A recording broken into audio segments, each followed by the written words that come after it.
자, 우리의 삶은 반응입니다. 리스판스, 어떻게 반응하느냐. 일어난 사건도 중요하지만 사건에 대한 나의 반응, 그게 중요하다는 겁니다.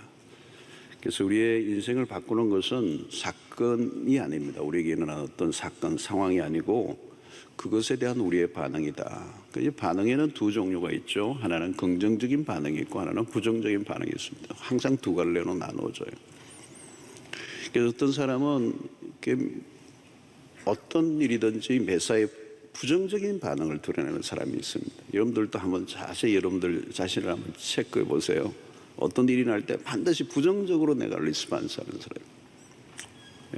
그런 사람도 원망과 불평이 나오겠죠. 그런데 긍정적인 반응하는 사람들이 있어요. 축복된 인생을 사는 사람들은 딴 사람이 아닙니다. 결국은 이제 긍정적인 반응을 하는 겁니다. 이것도 하나의 습관이에요. 삶의 태도인데 그 태도는 그냥 만들어진 게 아니죠. 반복되면서 그게 습관화되는 것입니다. 자, 인생을 살다 보면 성공할 때도 있고 실패할 때도 있죠. 그러나 이 성공이나 실패보다 더 중요한 것은 그 결과를 만들어내는 근본적인 요인이 있다는 겁니다. 그것이 바로 삶의 태도이죠. 자, 오늘 이 본문 속에서는 이 야고보서에서 많이 언급되는 패턴이기도 한데요.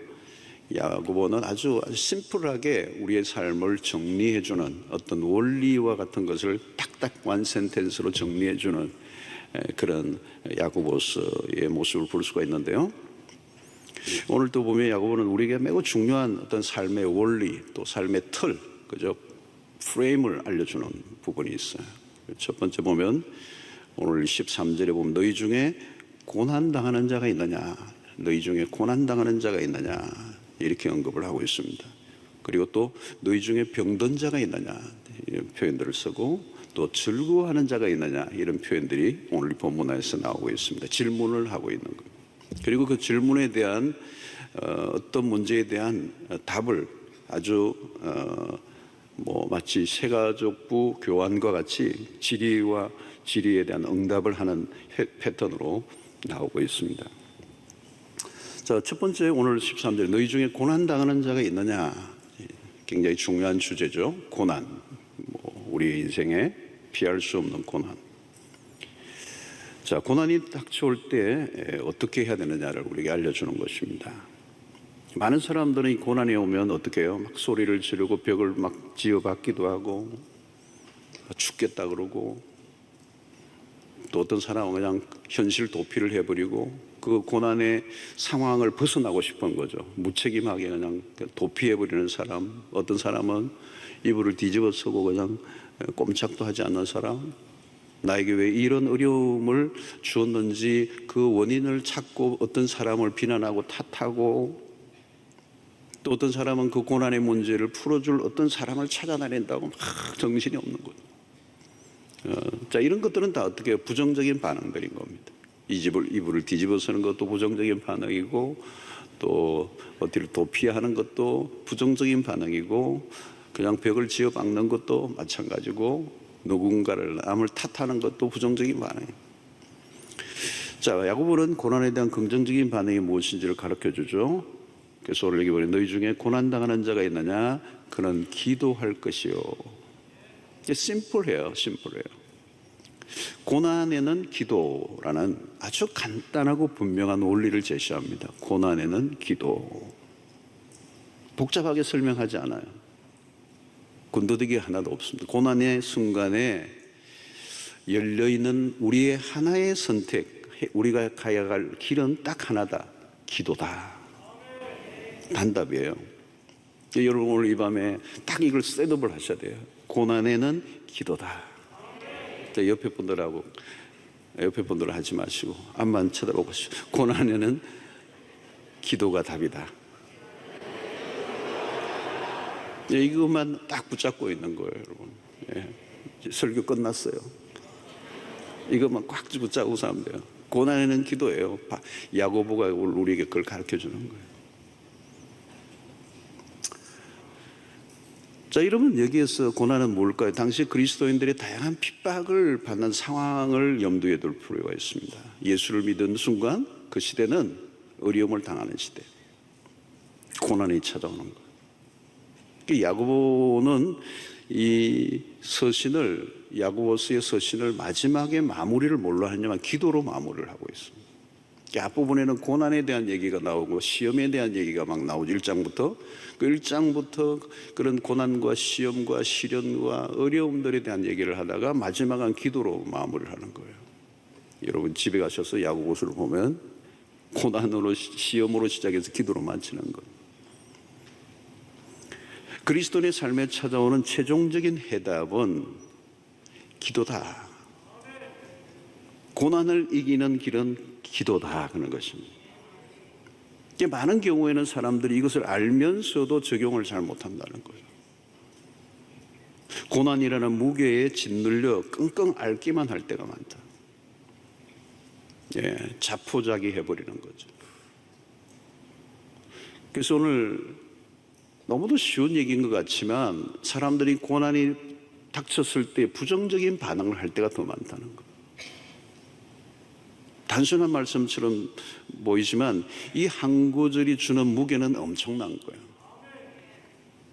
가볍게 던지듯이 하는 말씀이 아닙니다. 야고보가 그냥 하는 말이 아니에요.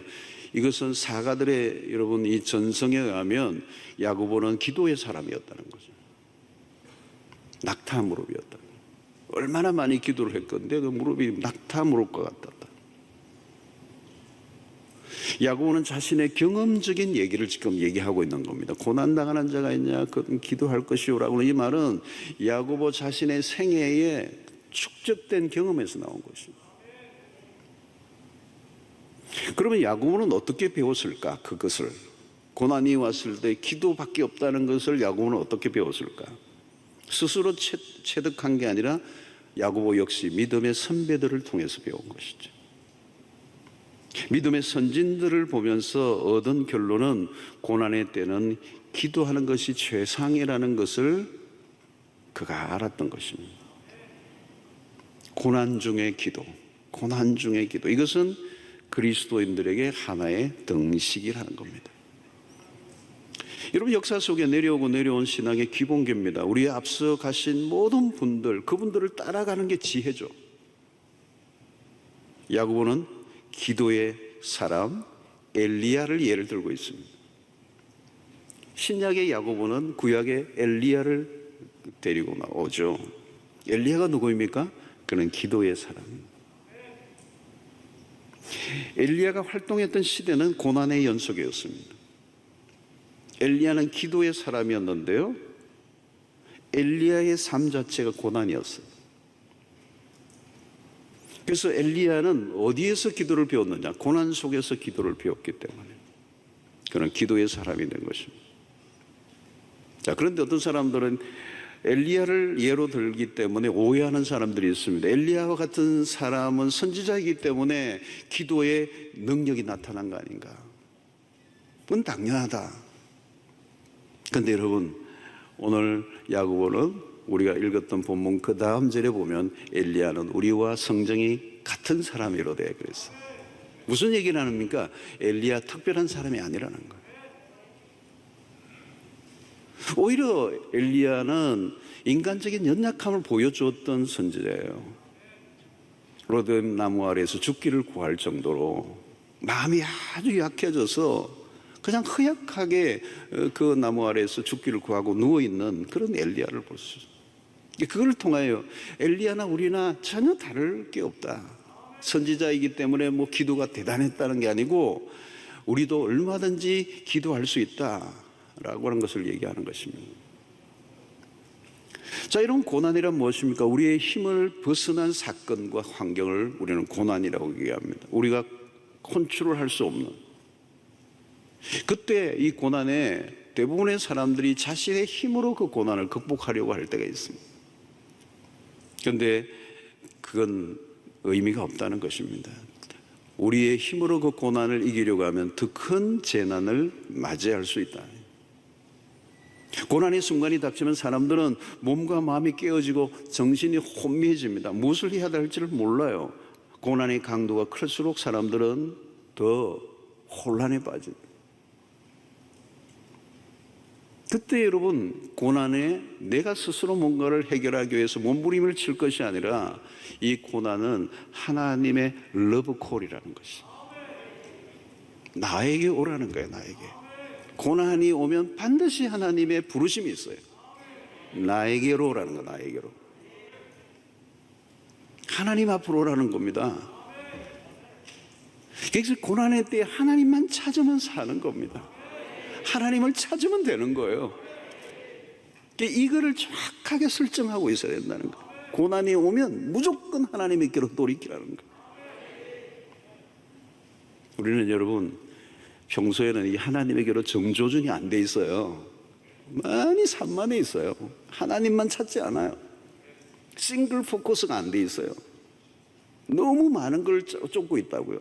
이 고난이 오면 정조준, 뭐예요? 하나님에게로. 하나님에게로 마음을 돌이키라. 이게 고난이에요. 하나님에게로 고난을 돌이키라. 기도하면 고난이 오면 기도할 것이요. 이거는 하나님을 찾으라는 거예요. 고난은 하나님의 러브콜이에요. 러브콜.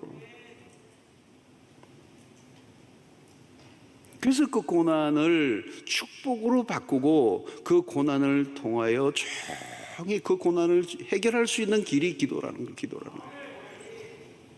고난에는 다른 길이 없습니다. 고난은 어떻게 보면 그 인생의 외통수라고 말해요. 다른 길이 없는 겁니다. 다른 길이 있고 해결할 수 있으면 그건 고난이 아니잖아요. 해결할 수 없는 거잖아요. 그때 기도는 정답 중에 정답이에요. 다른 길을 찾지 말라는 거예요. 기도 말고 다른 것을 찾으면 고난은 더 험악해질 수 있다. 고난은 우리의 삶을, 문제를 단순하게 만들어요. 그리고 기도 외에 다른 일이 아무것도 할 일이 없도록 만드시는 거예요. 고난을 당할 때가 아니면 우리가 그렇게 기도에 초점을 맞추고 살지 못해요. 우리의 시선을 빼앗기는 일이 너무 많기 때문이에요. 기도란 무엇입니까? 하나님에게 초점을 맞추는 거예요. 정조준하는 겁니다. 우리의 마음이 한 방향으로 정렬하게 하는 것입니다. 고난이 깊어지면요, 아무것도 의지할 게 없어요. 한 분밖에 없어요. 고난이 주는 유익은 하나님과 정면으로 마주치게 한다는 거예요. 고난이 축복인 이유가 그게 있습니다. 그래서 여러분, 고난이 올 때 어렵다, 힘들다, 죽겠다 그렇게 하지 말고 기도하시기를 바랍니다. 고난의 순간에 쓰러진 사람들이 많아요. 그러나 가만히 보십시오. 고난 때문에 쓰러진 게 아니라 기도하지 않았기 때문에 쓰러진 거예요. 고난 속에 기도할 때 얻는 유익이 너무 많습니다. 기도하면요, 나도 모르게 강해져요. 이상해요. 변해요. 내 안에 막 변하고. 그래서 기도하면 그 고난을 주는 문제를 하나님의 기도를 통하여 없애주시기도 하지만, 때로는 그 고난의 문제는 없어지지 않았는데 내가 그 고난을 이길 수 있는 힘이 나에게 주어지는 거예요. 이전에는 그 고난에 짓눌려서 그냥 죽을 것 같았는데 기도하다 보니까 내가 그 고난을 누르고 있는 거예요. 할렐루야. 이게 완전히 다른 것입니다. 그래서 기도하면 우리가 전혀 예상하지 않았던 일들이 벌어져요. 고난 자체가 저는 유익이 너무도 크다는 것입니다. 그 고난을 통하여 기도하다 보니 경험하게 되는 비밀이 많은 것이죠. 그래서 고난이 없는 삶을 바라지 말고 고난 속에서도 기도를 통하여 넉넉히 문제를 이기게 되는 믿음을 달라고 기도하셔야 돼요. 고난을 이기는 믿음을 주십시오. 네. 그래서 그 믿음으로 기도하다 보니 내가 강해지다 보니 그 고난이 나를 짓누르지 않고 내가 그 고난을 누르고 이겨내는 능력이 주어지는 것입니다. 자, 13절 하반절에는 뭐래요? 즐거워하는 자가 있느냐? 그는 찬송할지니라. 이게 얼마나 분명한 해답입니까? 삶의 즐거움에 대한 자연스러운 반응이 뭐냐? 여러분, 우리가 살아가는 동안에 하나님을 가장 많이 생각할 때가 언제입니까? 일이 잘 풀릴 때? 만사가 형통할 때? 그냥 모든 게 잘 풀릴 때 하나님이 생각이 잘 나요? 아니면 고난의 순간입니까? 어려움이 올 때입니까? 여러분, 잘 나갈 때는요, 하나님 생각이 별로 안 들어요. 주머니에 여윳돈이 막 생기면 여러분 어때요? 가장 먼저 무엇이 들어옵니까? 이 돈을 어디에 쓰나? 아니면 계속 돈을 만지작거리면서 하나님, 여러분, 이 골드와 가시, 영어로는 헷갈려요. 실패보다 번영의 순간이 훨씬 더 다루기 힘들다고 하지 않습니까? 조금만 편안해지면 하나님이 잊어버려요. 내 제재와 능력으로 살아온 줄로 착각을 하는 것입니다.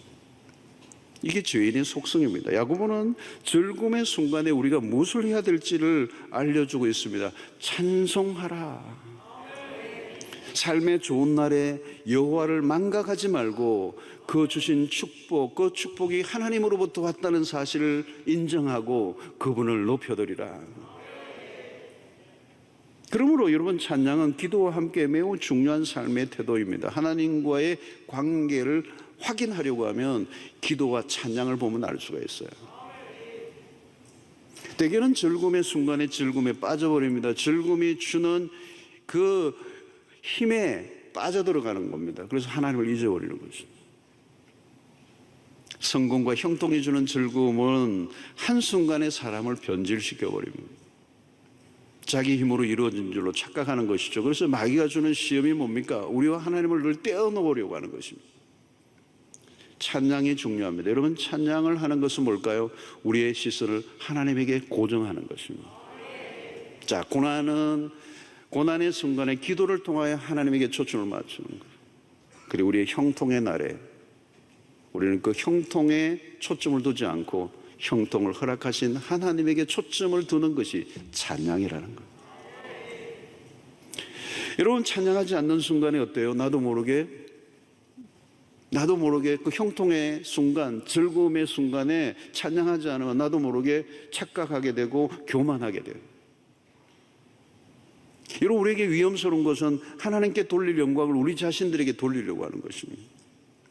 찬양을 계속할 때 우리 안에 이렇게 놀라운 변화가 일어나요. 성품의 변화예요. 나도 모르게 찬양을 계속 하다 보면 겸손해져요. 여러분, 이게 찬양은 뭘까요? 하나님을 높여드리는 것입니다. 하나님을 온전히 높여드리는 거죠. 하나님은 왕이십니다. 우리의 모든 것 되십니다.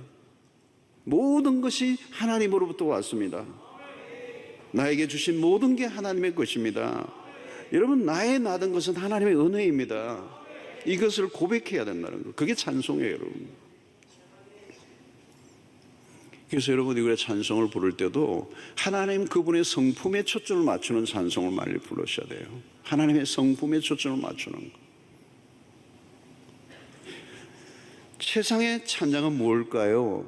세상의 다른 것이 아니라 하나님으로 인하여 기뻐하는 것이라.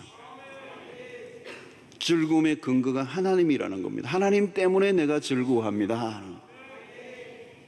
하나님이 주신 이것도 중요하지만 그것 때문이 아니라 하나님 때문에 내가 즐거워합니다. 무엇 때문에가 아니라 그것과 상관없이 나는 여호와로 인하여 즐거워합니다. 하나님이 나의 기쁨의 근원이십니다. 야고보는 지금 분명하죠. 어려울 때는 기도하고 좋은 순간에는 찬양하라는 거예요. 기도와 찬양은 그리스도인들의 삶의 핵심적인 요소. 기도와 찬양은 모두 하나님께 집중하는 일입니다. 기도와 찬양은 붙어 있어요. 분리된 게 아니에요.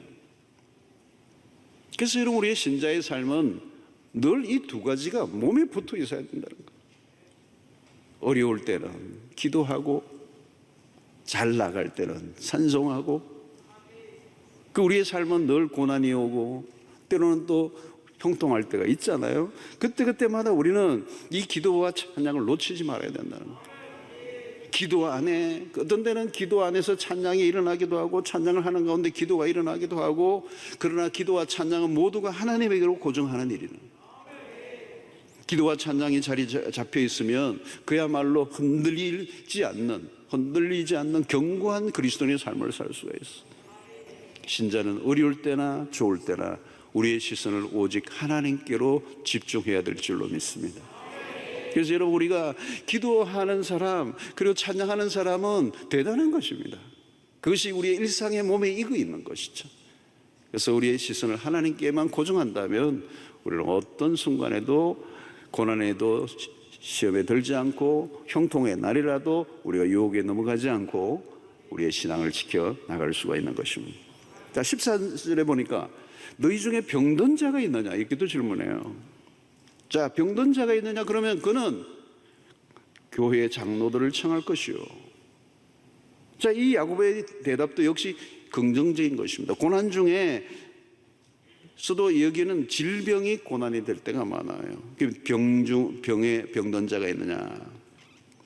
자, 교회 장로들에게 청할 것이요. 이 말은 다른 말로 표현하면 공동체성을 강조하고 있는 것입니다. 한 개인의 질병의 문제로 끝나지 않고 그것을 공동체 안으로 함께 들어와서 그 공동체와 함께 문제를 풀어가라는 거예요. 한 지체의 고통이 홀로의 고통이 아니라 공동체의 고통이 되어야 된다. 그것이 바울이 말씀하는 교회, 그리스도의 몸을 의미하는 것이죠. 초점은 무엇입니까? 공동체 안에 어려움을 당한 분들이 생겼을 때 그리스도인들 간에 강한 결속감을 가져야 된다는 것을 얘기해요. 약한 지체로 인해 공동체는 더 하나가 되는 것입니다. 이게 공동체의 특징이에요. 개인의 문제로만 끝나지 않고 공동체에 함께 그 문제를 다루는 겁니다. 요즘 우리 교회 같으면 사랑방이 그렇게 된 거예요. 병 낫기를 위하여 서로 기도하는 거예요.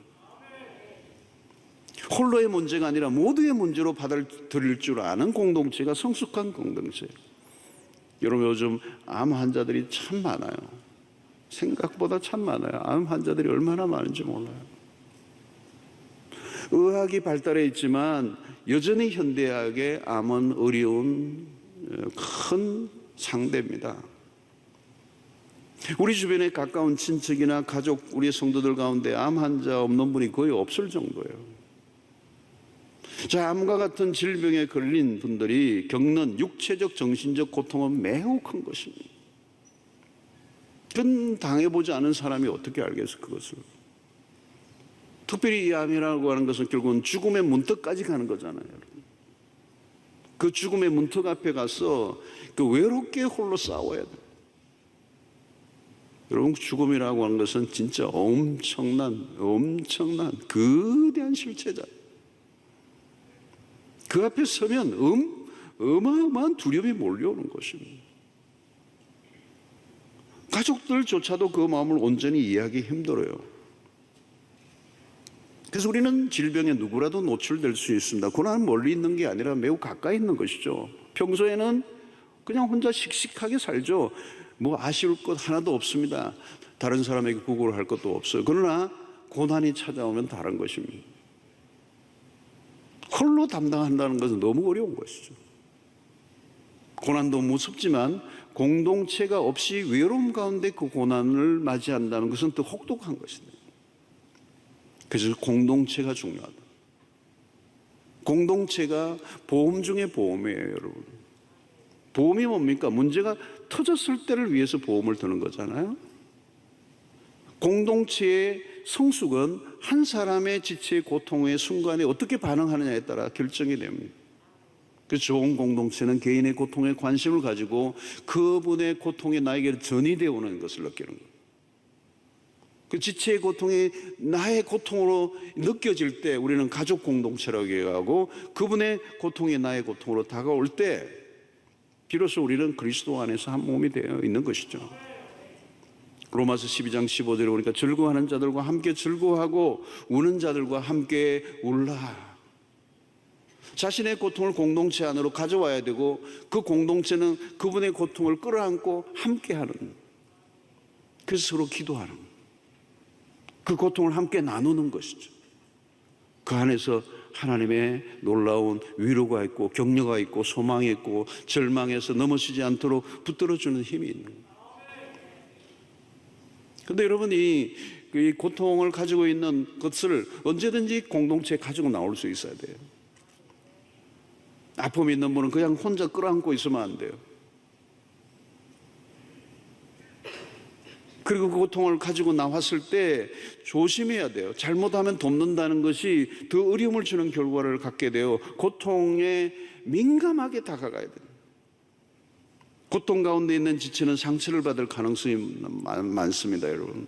환자를 이래라 저래라 훈수를 떨면요, 환자에게 더 큰 상처를 주는 거예요. 전혀 도움이 안 되는 거예요. 여러분, 진짜 어려운 그 고통 속에 있는 그 환우 이 교인에게는 다가가서 함부로 얘기하면 안 돼. 얘기 안 하는 게 좋아요. 기도하세요. 생활 습관을 바꾸세요. 뭐 돌아다니지 마세요. 전혀 도움이 안 돼요, 여러분.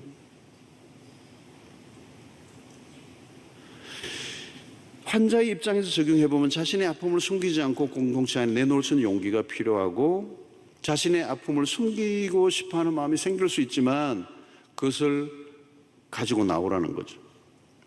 다른 사람들이 어떻게 평가할까, 어떻게 얘기할까, 잘못하면 루머가 되지 않을까 조심스러워집니다. 누구나 처음에는 그래요. 자신의 연약함을 사람들에게 드러내고 싶지 않습니다. 자신의 질병에 대해서 공동체가 공론화하는 것을 원하지 않는 마음이 생길 수도 있습니다. 그러나 장로들에게 도움을 요청하는 것은 자신의 어려움을 혼자 안고 있지 말고 하나님의 공동체 안에 드러내므로 함께 기도하라는 거예요. 그래서 여러분들이 기도의 제목이 있으면 이런 공동체 가지고 오셔야 돼요. 교육자들에게도 얘기하셔야 되고요. 여러분들의 사랑방에도 얘기하셔야 되고요. 여러분, 우리 가까운 있는 분들의 기도를 부탁하는 거죠. 그리고 이런 철야 시간에도 우리가 함께 기도하고 마치고 나서도 서로 그냥 기도하고, 어려움이 올 때 중요한 거는 여기에서 말하는 건 뭘까요? 어려움이 올 때, 고난이 올 때, 병이 찾아왔을 때 공동체를 떠나는 것은 위험하다는 거죠. 어려움이 터지고 나면 괜히 자존심을 가지고 자기가 우동켜 싸고 자기 혼자만의 문제로 교회 공동체와 결별하면 안 된다는 거예요. 그건 더 큰 어려움을 만들어낼 수 있다는 거예요. 여러분, 이 공동체는 치유의 힘이 있습니다. 그리스도의 몸된 공동체 안에는 하나님의 치유의 힘이 있어요. 그 사람의 어떤 육체적인 질병뿐만 아니라 그 모든 영혼까지 보듬어주고 품어주고 일어서게 만드는 힘이 있어요. 공동체의 힘이 있어요, 여러분. 이 공동체는 하나님의 아이디어예요. 하나님의 사랑의 공동체가 그분의 고통에 함께 마음을 아파하고 공감하고 그를 위하여 기도할 때에 하나님께서 그 속에 역사하시는 능력이 있다는 것입니다. 그래서 건강한 공동체가 주는 힘이 우리의 상상을 넘어서서 있는 것입니다. 그래서 개인 대 개인의 문제가 아니라 공동체 안으로 함께 가지고 나와서 기도하는 일이 얼마나 중요한가. 그래서 여러분들이 이 철야에도 나오시면 기도의 제목을, 너무 긴급한 제목이 있으면 여러분 오픈하시고 싶으면 기도 제목을 올리십시오. 우리가 함께 기도할 거예요. 자, 그 다음에 여러분 보십시오. 주의 이름으로 기름을 바르며 위하여 기도할지니라 그랬어요. 여기서 기름은 치료적인 부분도 있지만 상징적인 의미가 있습니다. 한 가지 분명한 것은 기름을 바르는 그 행위가 자체가 사랑의 터치라는 거예요. 환자에게 가장 힘든 고통은 질병 그 자체보다 소외감, 외로움, 아무도 나를 이해할 수 없다는 마음. 그러므로 가까이 다가가는 노력이 필요해요. 기름을 바르고자 하면 무릎을 꿇어야 하고 다가가야 합니다. 그리고 아픈 부분을 구체적으로 바라보아야 합니다. 그리고 그게 어루만져주는 이 터치가 있어야 되는 거죠. 요즘 우리가 이 터치가 없어졌어요. 터치. 이 하이 테크놀로지 시대에 이 하이 터치가 필요해요. 코로나 팬데믹이 우리에게 가져다 준, 우리에게 빼앗아간 것 중에 하나가 이 터치를 빼앗아가 버렸어요. No touch. 거리두기의 일상화.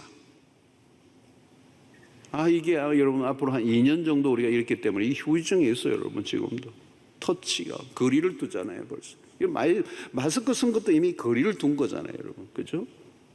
우리의 표정을 드러내고 있지 않아요. 요즘 뭐 바깥에서 마스크 다 벗으라 했는데도 지금 안 벗고 다녀 다들. 왠지 나의 정체를 드러내고 되는 거 아니야. 다 요즘 어제도 밤인데도 또 길거리 보니까 마스크를 다 쓰고 다니더라고요. 이게 우리가 지금 거리가 벌써 생긴 거예요. 가족들끼리도 들어오면 너 손 씻어라, 너 콜록콜록하면 너 걸린 거 아니가 그러고 저리 좀 떨어져라 그러고 가족들끼리 스킨십이 불안한 거예요. 저도 우리 예배 때 주일 예배 때 바깥에 나가서 인사들 좀 하는데 보니까 이거를 할 수가 없어요, 악수를. 그러니까 어떤 분은 목사님 좀 손 좀 잡으시다 이러는데 뭐 나 그분하고 손 잡는 건 좋죠. 근데 계속 다른 분들하고 이렇게 손 잡았다 하면 이게 누가 어떻게 될지 알 수가 없잖아요. 죄송합니다. 주먹질하고. 이 터치가 아니에요. 사실은 어떻게 보면은 굉장히 무례할 수 있죠. 일반적으로는. 그죠? 주먹질이니까.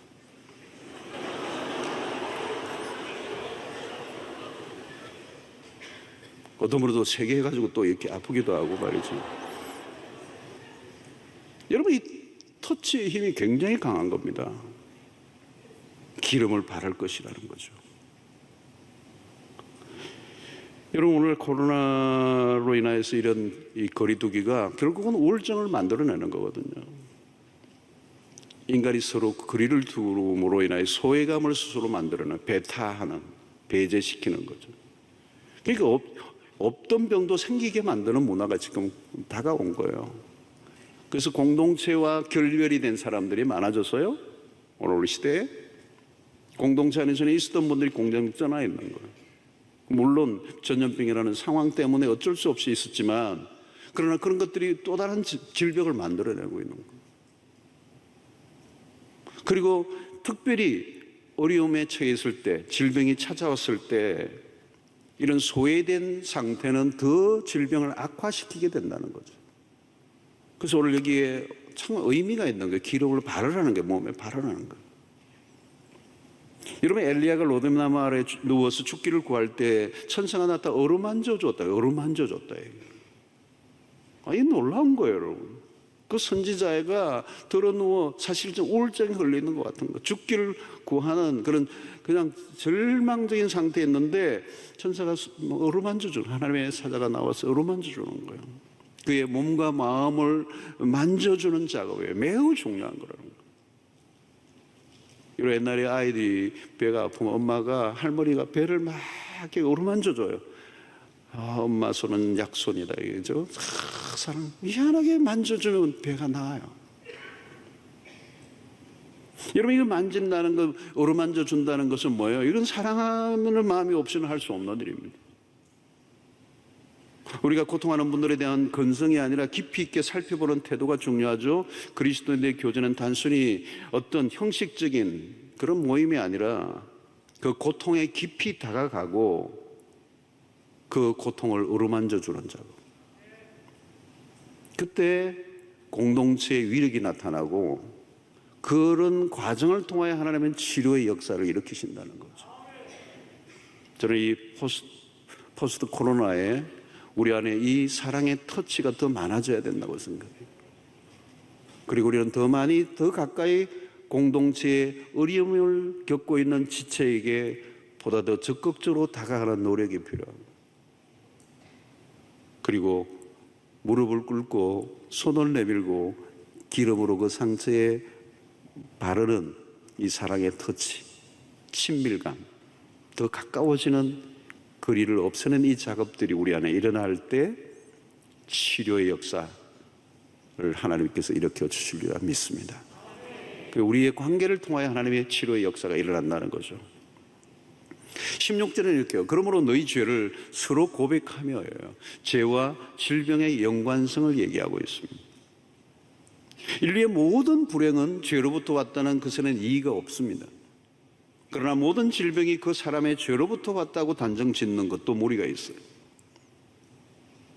여러분, 예를 들면 내가 먹는 음식에 농약 성분들이 있기도 하고 유독성이 있는 환경 가운데서 일을 하다가 얻는 질병들도 있습니다. 그건 나와 상관없는 것이죠. 내 실수와. 때로는 잘못된 처방에 의한 약의 투약으로 병을 얻을 수도 있습니다. 때로는 사고의 후유증으로 얻는 질병들도 있습니다. 유전적인 요소도 있죠, 여러분. 여기 죄를 서로 고하라라고 하는 것은 혹시 죄를 지은 것이 있다고 여겨지는 것이 있다면 그것을 함께 나누고 기도하라는 것입니다. 그래서 우리가 고난에 처해 있을 때 우리의 자신을 더 깊이 성찰하지 않아요, 여러분. 죄와 질병의 연관성이 있을 수도 있다는 가정을 지금 하고 있는 것입니다. 인간의 육체와 영혼은 깊이 연결되어져서 영향을 주고받는 것입니다. 따로 떨어져 있지 않아요. 그리고 몸만 낫는다고 완전한 치유라고 할 수 없습니다. 영육의 치유가 되어야 온전한 회복이라고 말할 수 있는 것입니다.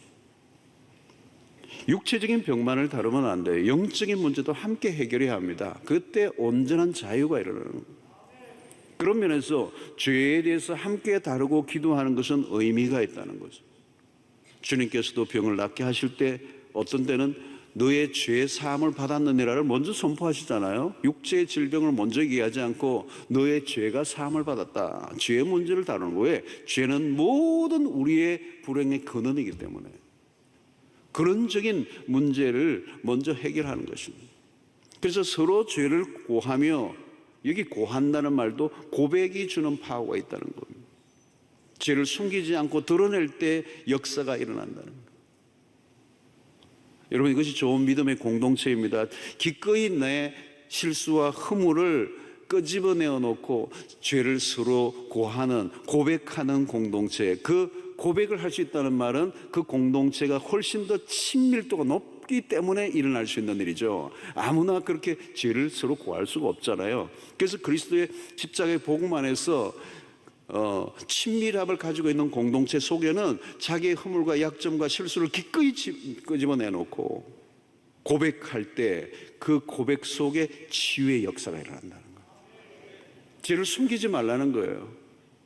여러분, 우리의 찾아오는 육체적, 정신적 질병의 많은 부분은 우리의 죄와 연결이 되어 있다는 거죠.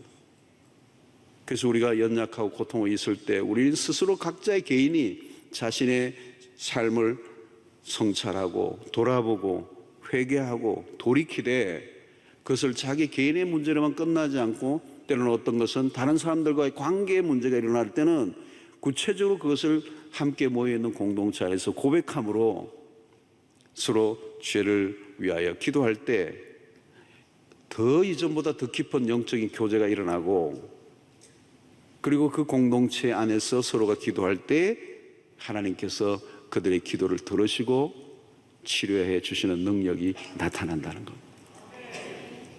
그래서 오늘 마지막으로는 15절에 보니까 믿음의 기도는 병든 자를 구원한다. 믿음으로 치유를 위한 기도를 하라는 것입니다. 치유의 기도를 이야기하기 전에 가능하면 질병에 걸리지 않도록 최선을 다해 노력하고 습관도 고치고 음식물도 가려 먹고 다 애를 써야 돼요. 그럼에도 불구하고 우리는 질병으로부터 자유롭지 않습니다. 그래서 이 질병은 누구에게나 찾아올 수 있기 때문에 치유의 기도가 필요한 것입니다. 그래서 여러분, 기독교 안에는 이 치유적 기능이 상당히 많이 있어 왔습니다. 예수님의 사역 속에서도 이 치유, 힐링은 예수님의 핵심적인 사역의 아주 중요한 부분이었어.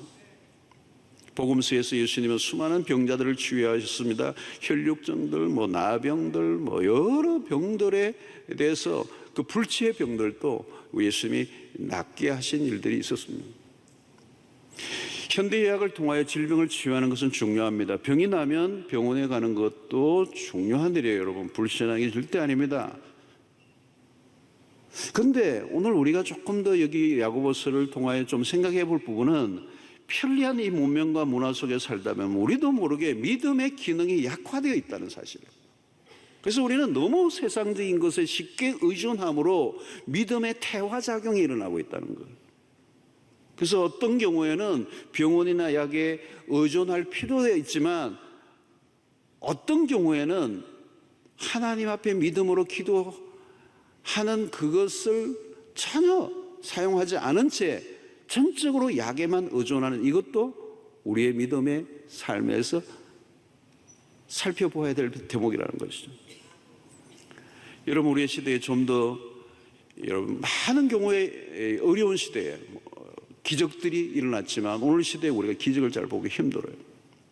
왜? 사람들이 기적을 믿지 않기 때문에. 그래서 하나님께서 기적을 베풀어 달라고 그렇게 믿음으로 기도하는 것이 점점 없어져 버리는 거죠. 많은 경우에 우리 현대의학의 도움을 받아야 되긴 하지만, 근데 우리도 모르게 거기에 너무 의존하다 보니까 우리가 믿음으로 기도하는 것마저 그것은 다 없애버리는 거예요. 하나님은 오늘 또 기적을 행할 수 있는 능력의 하나님이신 줄로 우리는 믿습니다. 죽은 자도 살려내는 하나님이신 줄로 믿습니다. 기적은 오늘 또 일어납니다.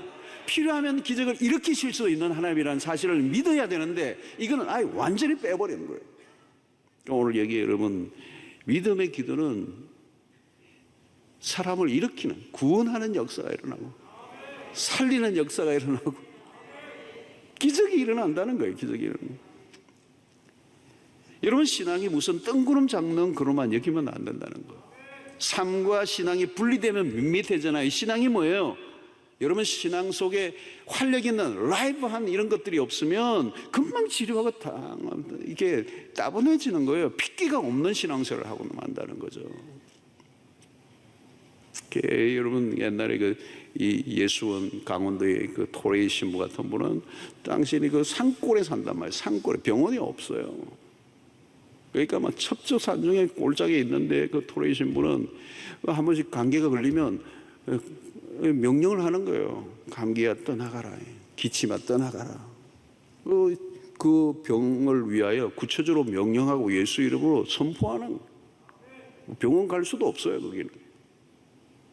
여러분, 예수님의 제자들도 마찬가지입니다. 여러분, 복음서에 보면 그리스도를 통하여 이미 위임을 받은 그런 권능들이 있었죠, 여러분. 그런데 그들은 무기력하게 복음서에 살았지만, 어떻게 보면 사도행전 초반전에도 그 사건이 일어나잖아요, 여러분. 베드로와 요한이 그냥 성전을 왔다 갔다 제9시 기도하는 시간에 왔다 갔다 전에도 했던 거 말이죠.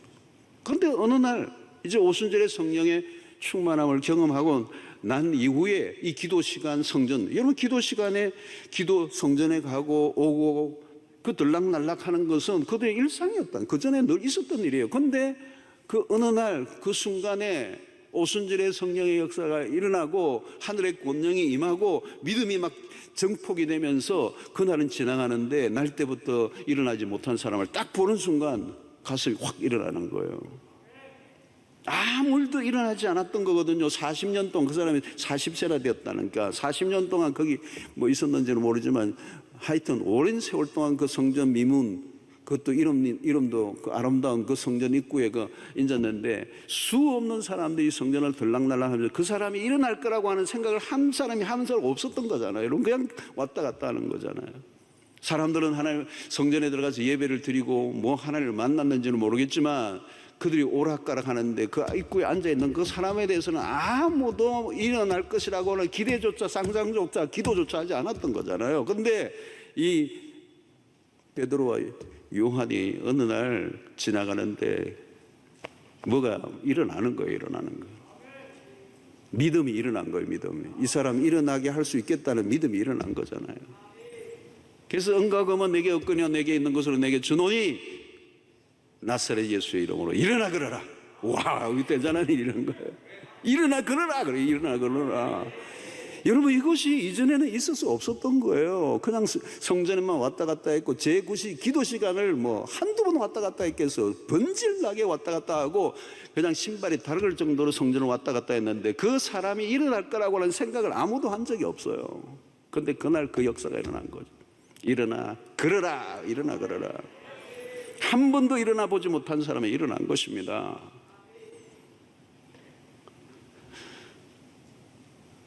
여러분, 우리에게도 이런 것들이 좀 필요하다는 거죠. 야고보서의 마지막 부분을 이걸 보면서 우리에게도 이런 게, 여러분들 주변에 전에는 한 번도 기대조차 하지 않았는데 내가 한번 기도해 볼까? 이게 좀 일어나야 된다. 이게 기적은 오늘 또 일어납니다, 여러분. 일어납니다. 저는 뭐 이 치유의 은사, 그 병 낫는 은사를 받은 목사는 아니에요. 근데 호주에서도 목회할 때 보니까 별별 기적이 다 일어나요. 예배 시간에 막 기적이 일어나고, 뭐 특세하는 동안에도 뭐 별 기적이 다 일어났어요. 완전히 여기 뭐가 끈이 여기 뭐가 해가지고 손이 들어가 올리지도 않은 분인데 어느 날 뭐 할렐루야 하는데 들어버리고 뭐 오랫동안 큰 수술을 해가지고 아예 안 되는 분이에요. 근데 별 기적이 있다. 눈도 안과해져 갔는데 한 분은 진짜 뭐 눈이 완전히 돌아왔더라고요, 그분이. 근데 어느 날 보니까 예배 드릴 때 그 일이 일어났다고 그러더라고요. 그러니까 헌금 기도 살짝 지나가면서 스치듯이 기도했는데 어떤 분은 그 기도에 꽂혀가지고 나가버리는 역사가 일어나고, 돌아보니까 기적이 많이 일어났더라고요. 그건 제가 알지 못하는 가운데 일어난 거잖아요. 그냥 치유 기도를 했는데 어떤 분에게 그 예배 시간에 그 기적이 일어난 거예요. 여러분, 치유는 전적으로 하나님의 역사입니다. 그렇다면 우리가 하는 일은 간단합니다. 치유를 믿고 기도하는 거죠. 믿음의 기도는 병든 자를 일으키리니, 믿음의 기도라는 거죠. 하나님께서 이 순간에 낫기를 원하신다면 우리의 기도가 좀 서툴러도 크게 기도하지 않아도 하나님의 마음이에요. 하나님의 마음. 하나님의 역사하시면 되는 거죠. 내가 너무 능력 있게 기도하고 할 필요 없어요. 나에게 능력이 있는가 없는가는 중요하지 않고 하나님의 마음이에요. 하나님의 마음. 우리는 믿음으로 기도하기만 하는 것이죠. 만약 지금 내가 기도를 했는데 낫지 않으면 어떻게 될 것인가 너무 두려워하지 마세요. 안 나오면 안 낫는 거죠. 그건 하나님의 뜻에 있는 거죠. 만약 지금 기도를 들어주지 않는다면 다른 것을 주시려고 하는 하나님의 또 다른 계획이 있는지도 몰라요.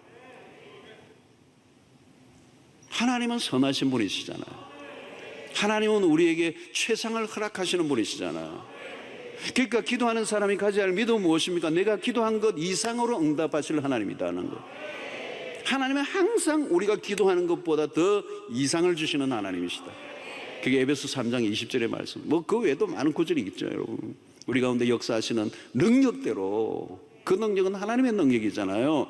우리 가운데서 역사하시는 능력, 어디 똥구름 잡는 딴 데 어떤 기도가 아니라 우리 가운데서 역사하시는 하나님의 능력대로 우리가 구하거나 생각하는 모든 것에 더 넘치도록 능히 하실 그분.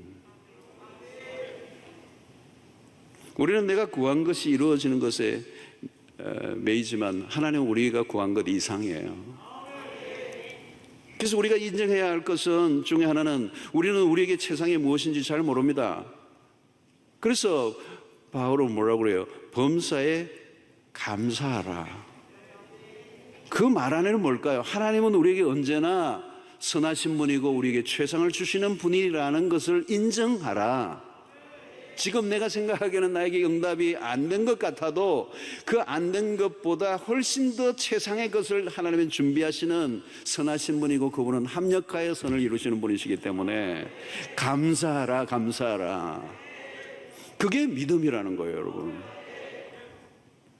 우리는 기도할 뿐이고 응답은 하나님이 하시고 어떤 응답을 하시든지 하나님은 내 인생에 최상을 허락하신다라는 사실을 내가 믿는데 그 믿음은 하나님에 대한 믿음이고 하나님의 성품에 대한 믿음이라는 겁니다. 난 그 하나님을 믿어요, 여러분. 세상을 살아가는 동안에 어려움이 늘 닥칩니다. 고난으로부터 자유로운 사람은 아무도 없습니다. 우리의 인생의 여정에는 고난이 자주 닥쳐요. 그러나 여러분 두려워할 필요가 없습니다. 우리에게 믿음을 주셨고 기도하게 하셨다는 거예요. 그리고 우리에게 공동체를 주셨어요. 공동체. 서로 기도하게 하시고 그래서 그 고통을 끌어안고 함께 기도하게 하시는 공동체를 주셨어요. 공동체. 여러분 우리는 이 공동체는 그냥 공동체가 아니에요. 그리스도의 그 영이 우리를 십자가로 묶어 주신 그 공동체는 이런 여러분 혈육보다 더 강력한 결속력이 있어요.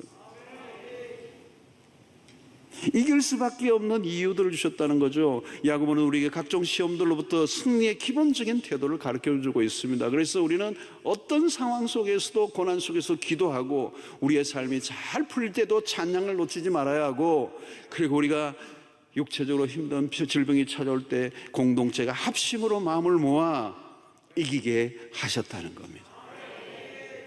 그러면서 마지막으로 야고보는 뭘 얘기해요? 의인의 간구는 역사하는 힘이 많으니라. 의인의 간구는 역사하는 힘이 많다. 믿음으로 기도하면 역사가 일어난다는 거예요. 그래서 의인의 간구는 딴 게 아니에요. 믿음으로 기도하는 걸 말하는 거예요. 오늘 우리가 믿음의 사람들입니다. 믿음으로 기도하는 겁니다. 믿음으로 기도하면 역사하는 힘이 많다. 그 예로 누구를 듭니까? 엘리야의 예를 들고 있습니다. 엘리야가 그렇게 연약하고 우리와 똑같은 사람이지만 그가 기도할 때 하늘 문이 열린다는 거죠.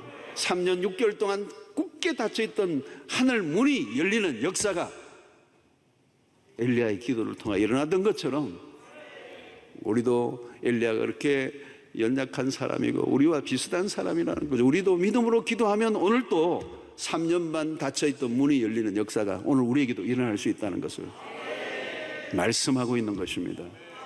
여러분, 살아가면서 우리도 모르게 믿음이 자꾸 퇴화되어 가서 우리 안에 있는 믿음을 적극적으로 사용하지 못함으로 놓친 일들이 너무 많다는 거예요.